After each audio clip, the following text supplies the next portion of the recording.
Mestinya begitu. Yang keempat teman-teman sekalian, untuk menambah rezeki kita adalah memperbanyak istighfar. Secara khusus masalah istighfar.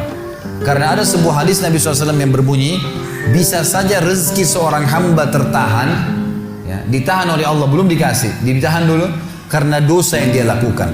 Karena dosa yang dia lakukan. Jadi dosa itu bisa menahan. Bisa saja kita mau coba masuk proyek gagal, coba istighfar kepada Allah SWT. Kan? Jadi memang ada dosa yang mengganjal, intinya begitu. Pernah ada 3 orang datang kepada Hasan Basri rahimahullah, seorang ulama tabi'in yang masyhur. Datang 3 orang ini, dan Hasan Basri ini juga terkenal dengan kesolehannya. Kalau ngomong selalu surga, neraka, rahmat dan taubat dan azab. Itu saja berputar perkataannya Hasan Basri rahimahullah. Jadi orang sering datang ke rumahnya minta nasihat. Ada 3 orang datang satu hari, antri di rumahnya. Yang satu masuk mengatakan, wahai imam, wahai kiai, wahai ustaz, saya sudah lama menikah dengan istri saya ini, tapi belum dapat anak. Sudah 10 tahun nikah nggak dapat anak. Kami sudah ikhtiar ke tabib ini, minum itu, tapi belum juga Allah takdirkan. Apa saran Anda?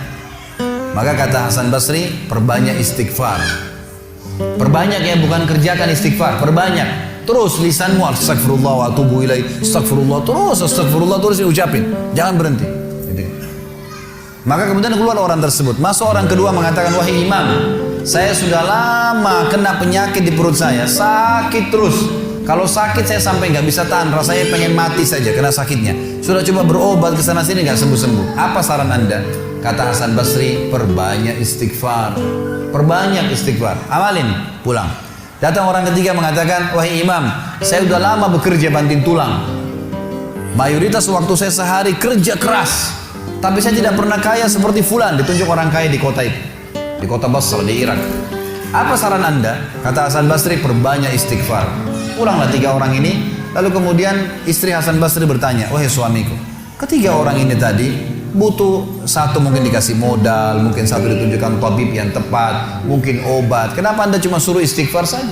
Kenapa nggak istighfar diikutin dengan yang lainnya? Dikasih modal, dikasih obat. Kata Hasan Basri, wahai istriku, tidakkah kau dengar kalau mereka sudah ikhtiar dan sekarang tinggal mereka terbuntu, tertutup di sebuah pintu yang mereka tidak tahu bagaimana jalan keluarnya.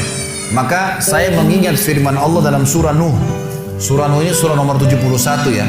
Ayatnya ayat 10 sampai ayat 12. Nabi Nuh alaihissalam berkata kepada kaumnya tentang istighfar. Surah Nuh surah nomor 71 ayat 7 ayat 10 sampai ayat 12. A'udzubillahi minasyaitonirrajim, faqultu astaghfiru rabbakum innahu kana ghaffara. Yursilis samaa 'alaikum midrara wa yumdidkum bi amwalin wa banin wa yaj'al lakum jannatin wa yaj'al lakum anhara.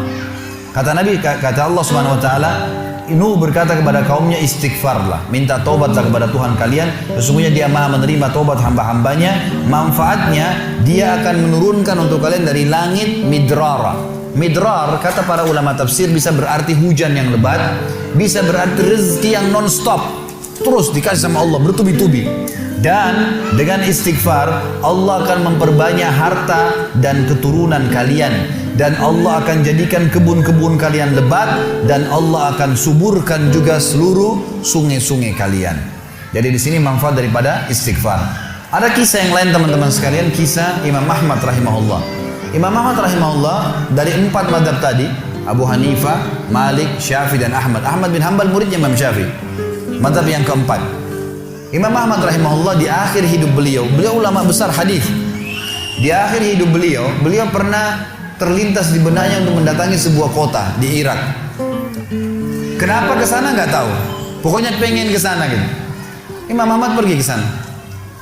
Tiba di kota itu, tapi saya tidak temukan dalam riwayat ini kota apa yang dimaksud. Tiba di kota itu, Imam Ahmad tiba azan maghrib. Lihat masjid, ada satu masjid, masuk masjid itu sholat berjamaah. Orang nggak tahu dia, karena zaman dulu orang tidak ada foto, tidak tahu lihat bagaimana wajah siapa orang ini, nggak kenal. Habis sholat maghrib, Imam Ahmad duduk sedikit baca Al-Quran. Azan Isya dia ikut sholat. Selesai Isya, Imam Ahmad pergi ke pojok masjid, mau geletak tidur. Marbot masjidnya datang, dekatin. Wahai syekh. Syekh ini dalam bahasa Arab 3 artinya. Bisa satu dari 3. Bisa orang tua, syekh. Bisa orang alim, bisa orang kaya. Jadi tidak selamanya kalau antum dipanggil di Saudi syekh dianggap orang alim. Bisa saja orang tua gitu kan. Dipanggil, hai Syekh, orang tua maksudnya. Ngapain anda di sini?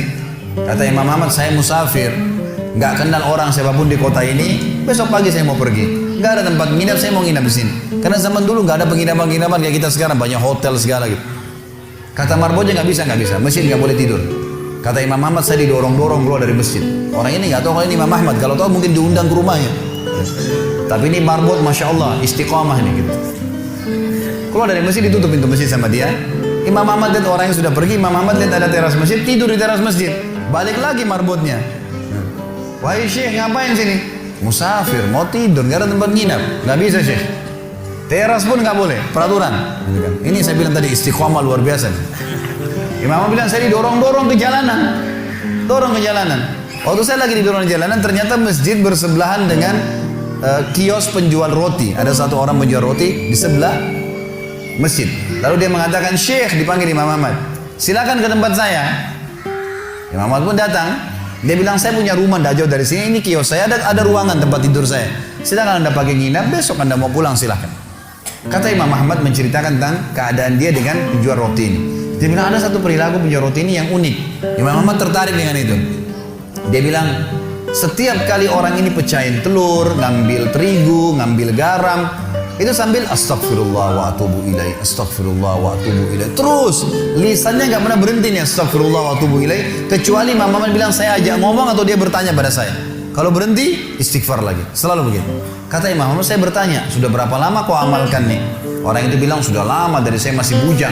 Kebetulan orang ini sudah tua, seumur sama Imam Ahmad. Sudah mendekati 60 tahun lebih gitu. Baik, dia bilang, sudah lama, dari saya masih bujang. Kata Imam Ahmad, ma thamaratu istighfarik, apa manfaatnya istighfarmu? Apa yang kau dapatkan dengan istighfar yang sebanyak ini? Kata dia, tidak ada apapun yang saya minta kepada Allah kecuali diijabah. Apa saja saya minta Allah kasih, tinggal satu yang belum Allah kasih. Kata Imam Ahmad, apa itu? Dia bilang, saya minta dipertemukan sama Imam Ahmad.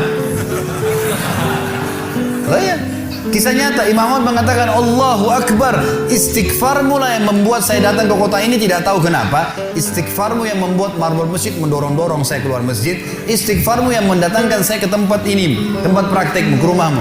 Karena saya adalah Ahmad bin Hanbal. Saya adalah Ahmad ibn Hanbal. Bagaimana istighfar teman-teman sekalian mendatangkan rezeki yang luar biasa. Permintaan apapun didatangkan. Seorang alim ulama biasa didatangin, ini malah didatangkan sama Allah ke tempat orang ini karena istighfarnya. Dari memperbanyak istighfar manfaatnya sangat besar. Hadis Bukhari kata Nabi SAW, siapa yang mulazamah selalu istighfar, Allah akan jadikan jalan keluar dari masalahnya dan Allah akan berikan rezeki dari tempat tidak disangka-sangka.